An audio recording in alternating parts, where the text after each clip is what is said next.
बहुत बहुत हार्दिक स्वागत और अभिनंदन आपका हमारे अगले वीडियो में फंडामेंटल एकेडमी के।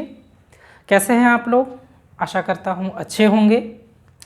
चलिए, आज रसायन शास्त्र का अगला भाग है, अगला एक चैप्टर है जिसे हम पढ़ने जा रहे हैं, अम्ल, क्षार और लवण, एसिड, बेस एंड साल्ट। काफ़ी महत्वपूर्ण चैप्टर और एग्जामिनेशन व्यू से भी काफ़ी हद तक प्रश्न इससे पूछे जाते हैं। तो इसके पहले भाग में आइए शुरुआत करते हैं। चूँकि क्रैश कोर्स है तो काफ़ी हमें उन प्रश्नों को लेते हुए चलना होगा जो एग्जामिनेशन के पॉइंट ऑफ व्यू से काफ़ी ही महत्वपूर्ण होने वाले हैं। तो आइए चलिए शुरू करते हैं। कोशिश रहेगा कि हम सभी बिंदुओं को टच करें, लेकिन मुख्य बिंदुओं को मैं आपको बताता चलूँगा और आप उसकी अच्छी से तैयारी करेंगे। देखिए, सबसे पहले क्या है, सबसे पहले हमें जानना है कि अम्ल क्या है। देखिए, अम्ल प्राय जब 7वीं 8वीं कक्षा में पढ़ा जाता है तो बच्चों को सिखाया जाता है कि हर वो पदार्थ जो स्वाद में खट्टे होते हैं उसे हम अम्ल कहते हैं। जैसे इमली का जो पानी वगैरह बनता है जो सेब में होता है, जो नींबू आप अगर खा के देखते होंगे। लेकिन जब कक्षा 10 में हम जाते हैं तो उसकी परिभाषा थोड़ी सी और परिष्कृत हो जाती है, अच्छी हो जाती है, थोड़ा एडवांस लेवल का हो जाता है कहा जाए तो इसमें हम क्या सीखेंगे? इसमें हम कहेंगे कि अम्ल क्या है। तो आर्हेनियस एक साइंटिस्ट हैं, आर्हेनियस एक वैज्ञानिक थे। 10वीं क्लास में हमें इन्हीं की परिभाषा को लेकर चलना है। इन्होंने कहा था कि अम्ल वह पदार्थ है, याद रखिएगा, मैं बहुत सरल भाषा में आपको बताना चाह रहा हूँ ताकि आप अच्छे से एग्जामिनेशन में उसे लिख सकें। अम्ल वह पदार्थ है जो पानी के मिश्रण में जाने के बाद, यानी पानी में यदि अम्ल को आप डालेंगे तो वो H प्लस आयन को मुक्त करता है, यानी वो टूट जाएगा H प्लस आयन में। जैसे बहुत से एसिड आप देखे होंगे जिसको आपने याद किया होगा, देखे आपने पढ़ा होगा। जैसे सल्फ्यूरिक एसिड होता है H2SO4, सल्फ्यूरस एसिड होता है, नाइट्रिक एसिड होता है, नाइट्रस एसिड होता है। तो ये सभी क्या करेंगे, जैसे हाइड्रोक्लोरिक एसिड HCl, ये भी जब जल के घोल में जाएगा, यानी अगर आप कहीं पे वाटर लेते हैं, एक डिब्बा है, इसमें पानी है और इसमें अगर आप डाल देंगे HCl अगर डालेंगे तो ये H प्लस और Cl माइनस आयन में टूट जाएगा, टूटेगा, उसी में टूट के अलग हो जाएगा। H प्लस आयन बन जाएगा और Cl माइनस आयन बन जाएगा। तो आयन आपने धातु में पढ़ाई है, उसी आयन में ये चार्ज आ जाएगा। आयन मतलब क्या, उसमें चार्ज आ जाता है। तो H पे प्लस चार्ज आएगा, Cl पे माइनस आएगा। आगे देखिएगा, अम्ल का क्या कुछ भौतिक गुण वगैरह यहाँ पे जानना होता है। तो क्या होता है भैया, देखिए, अम्ल का पहला गुण हमने आपको पहले बताया क्या होता है, खट्टा होता है। अधिकांश जो अम्ल होते हैं, कुछ अपवादों को अगर छोड़ दिया जाए तो अधिकांश अम्ल जो होंगे वे स्वाद में खट्टे होंगे। दूसरा क्या होता है, ये विषैला होता है भैया। अधिकांश एसिड जो है, लगभग जितने भी जो प्रबल अम्ल होते हैं, सांद्र अम्ल होते हैं, वो विषैले होते हैं। अगर आप उन्हें उसको त्वचा पे अगर आप डालते हैं या कुछ भी इस तरह का अगर डायरेक्ट उसका कहा जाए कि अगर आप उसके संपर्क में आते हैं तो वो कहीं ना कहीं से आपको हानि पहुंचाएगा, जहरीला भी होता है। जैसे आप देखते होंगे जो बहुत बार सुनने में आता है कि किसी ने आवेश में आके अम्ल पी लिया, तो होती क्या थी, ग्रासनल का जो पूरा यहाँ से आहार नाल होता है वो जल जाता है उस व्यक्ति का। तो काफ़ी विषैला होता है। प्रयास करना चाहिए हमें कि इससे एक अच्छी दूरी बना के रखें, खासकर बच्चों के लिए। घर में भी हम लोग जो वॉश बेसिन वगैरह होता है या जो टॉयलेट वगैरह होता है उसे साफ़ करने के लिए इसका यूज़ करते, तो उससे एक अच्छी खासी दूरी होनी चाहिए। उसे ऊंचे स्थानों पर रखें ताकि जल्दी वो बच्चों की पहुँच से बाहर रहे। और देखिए, अगला क्या भैया, अगला है सूचक। सूचक में परिवर्तन ले आता है। सूचक क्या होता है, बहुत नॉर्मली हम सब लोग जानते हैं, वो पदार्थ जो अपना रंग बदलकर ये बताता है कि जो पदार्थ जिसमें वो डाला जा रहा है वो अम्लीय है, क्षारीय है, क्या है, उस पदार्थ को हम क्या कहते हैं, सूचक कहते हैं, है ना। तो ये बताता है कि पदार्थ अम्लीय है या क्षारीय है। जैसे कि आप लिटमस का जानते होंगे, लिटमस, इसे याद रखने के लिए एक सूत्र याद रखिएगा, अनिल अम्ल में नीला हो जाएगा। लिटमस पत्र अगर डालेंगे, नीले लिटमस पत्र को जब अम्ल में डालेंगे तो ये लाल हो जाएगा। देखिए, अम्ल ना से नीला किस में चेंज कर जाएगा, लाल में। ये इस तरह का ये बनेगा। देखिए,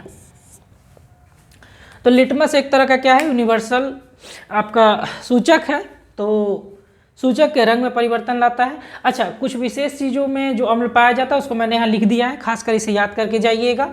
जैसे सिरके में एसिटिक एसिड पाया जाता है, इमली में टार्ट्रिक एसिड पाया जाता है और दही में लैक्टिक एसिड पाया जाता है। मुख्यतः इस परीक्षा के व्यू से मुझे लग रहा है कि कहीं ना कहीं ये सब चीज़ें आपसे पूछी जा सकती हैं, तो आप इसे तैयार करके जाएं। देखिए, कुछ खास रिएक्शन इस चैप्टर में हमें पढ़ना है। मैं जहां भी एम लिखूंगा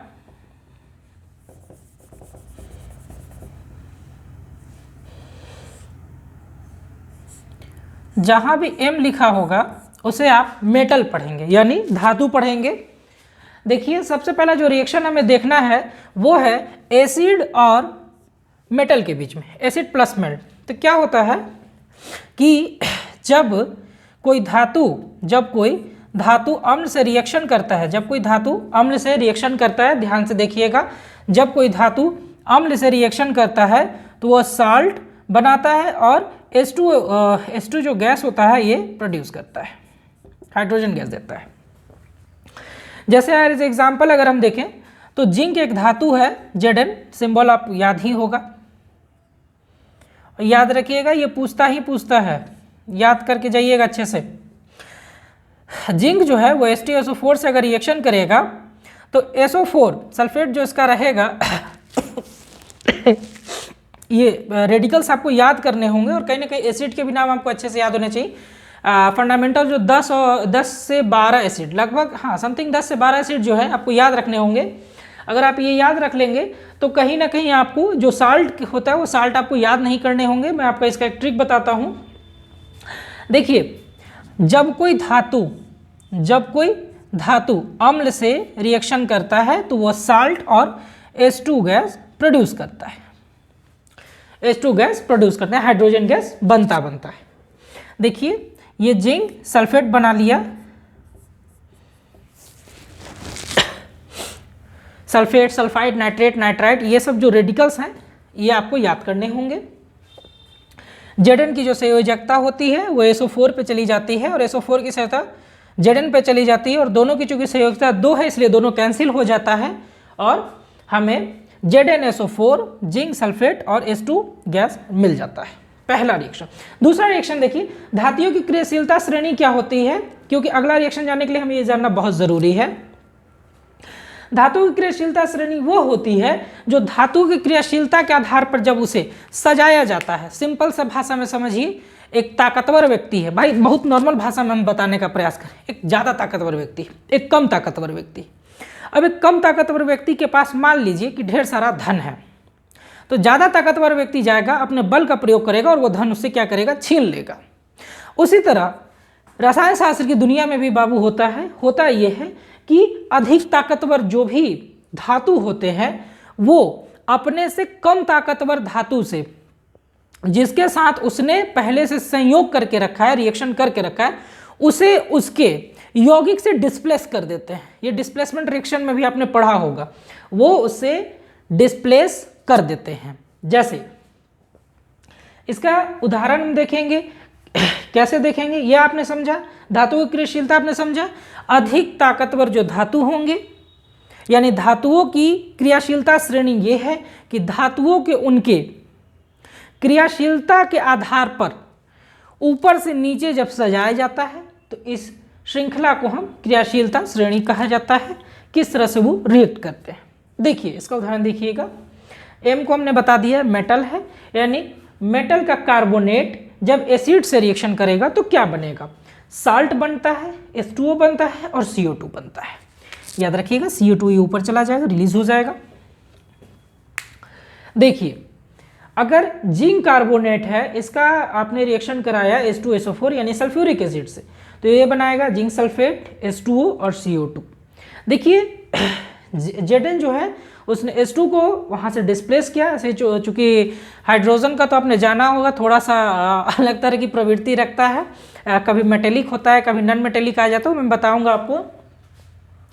तो यहाँ पर ZnSO4, H2O और CO2, सेम यही कंडीशन जब ये धातु के बाइकार्बोनेट से धातु बाइकार्बोनेट से भी जब एसिड रिएक्शन करता है तो सेम यही प्रोडक्ट बनता है। तो ये सब चीज़ें आप याद कर लेंगे। जैसे सोडियम बाइकार्बोनेट अगर हाइड्रोक्लोरिक एसिड से रिएक्शन करेगा तो NaCl जो साधारण नमक हम लोग कहते हैं वो H2O और CO2 रिलीज करता है। आगे देखिए आर्हेनियस ने भस्म की भी परिभाषा दी है। आर्हेनियस ने भस्म की भी परिभाषा दी है। उनके अनुसार भस्म वह पदार्थ है जो जल में जाने के बाद OH माइनस आयन मुक्त करता है। जैसे देखिए सोडियम हाइड्रोक्साइड जो है उसका घोल अगर आप जल में डालेंगे, सोडियम हाइड्रोक्साइड का घोल अगर आप जल में डालेंगे तो वो सोडियम प्लस आयन और OH माइनस आयन टूट जाएगा। यानी वह पदार्थ जो जल में जाने के बाद जो प्राय क्या होता है मैं आपको बता दूं, इसे याद करने के लिए एक ट्रिक भी है आपको। ये ट्रिक मैं आपको बताऊंगा। देखिए भस्म जो होता है, बेस जो होता है वो कहीं ना कहीं क्या होता है, धातु का या तो ऑक्साइड होगा या तो वो हाइड्रोक्साइड होगा, ये याद रखिएगा। यानी उसके लास्ट में या तो O लगा होगा या OH मूलक यानी रेडिकल जिसे कहते हैं लगा होगा। तो भस्म क्या है, भस्म वो होते हैं जो धातु या धातु के हाइड्रोक्साइड होते हैं। चलिए देखिए, अब देखिए आगे एसिड। अब कुछ और भी रिएक्शंस है जो हमें जानने हैं। अगर एसिड और बेस का रिएक्शन कराते हैं तो बाई प्रोडक्ट के रूप में हमें साल्ट और H2O मिलता है। देखिए एसिड HCl एसिड है और NaOH सोडियम हाइड्रोक्साइड बेस है, इस दोनों का रिएक्शन कराएंगे तो NaCl और H2O मिलेगा। उसी तरह हमने M को पहले बता दिया था, बार बार मैं बता रहा हूँ, M जहाँ भी लिखा होगा उसे धातु समझेंगे। यानी धातु का ऑक्साइड हमने पहले ही बताया कि भस्म है, ठीक है। धातु का ऑक्साइड जब एसिड से रिएक्शन करेगा तो वो साल्ट और H2O बनाएगा, सेम कंडीशन है। CuO और जब क्यूप्रस ऑक्साइड जो होगा H2SO4 से सल्फ्यूरिक एसिड से रिएक्शन करेगा तो CuSO4 क्यूप्रस सल्फेट और H2O रिलीज करेगा यानी जल बनाएगा। इसे आप याद कर लेंगे, एक दो बार अगर आप इस रिएक्शन को आप देखेंगे तो आपको आसानी से याद हो जाएगा कि किस रिएक्शन को किस तरह से डन किया जाता है। क्यूप्रा ऑक्साइड रिएक्शन कर रहा है सल्फ्यूरिक एसिड से, क्यूप्रस सल्फेट SO4 और H2O जल बनाएगा। अच्छा देखिए, अगर हम एसिड का रिएक्शन, अगला देखिएगा, एसिड का रिएक्शन H2O से अगर करा दें, एसिड का रिएक्शन H2O से करा दें, जल से करा दें तो क्या बनेगा, ये देखिए H3O में ये टूटेगा, क्लोरीन में ये टूट जाएगा, प्लस हीट निकलेगा। यानी मेन हमें ये दिखाना था यहाँ पे कि जब भी एसिड को हम पानी में डालेंगे, एसिड को जब भी हम पानी में डालेंगे तो वो ऊष्मा रिलीज करता है। इसीलिए आप देखते होंगे जब भी हम एसिड को पानी में डालते हैं तो पानी का टेम्परेचर थोड़ा ज़्यादा हो जाता है। अगर आप देखेंगे H2SO4 अगर आप एसिड ले लेते हैं और आप सबसे पहले क्या करें कि एक बोतल में पानी रखें, एक जार में पानी रखें, उसका तापमान देखें और तापमान को नोट कर लें। फिर उसमें H2SO4 एसिड थोड़ी मात्रा में डालें, डायरेक्ट ना डालें, थोड़ा धीरे धीरे डालेंगे क्योंकि ये कहीं ना कहीं ऊपर आ जाता है डायरेक्ट डालने तो धीरे धीरे डालना होगा आपको। या कोई और भी एसिड ले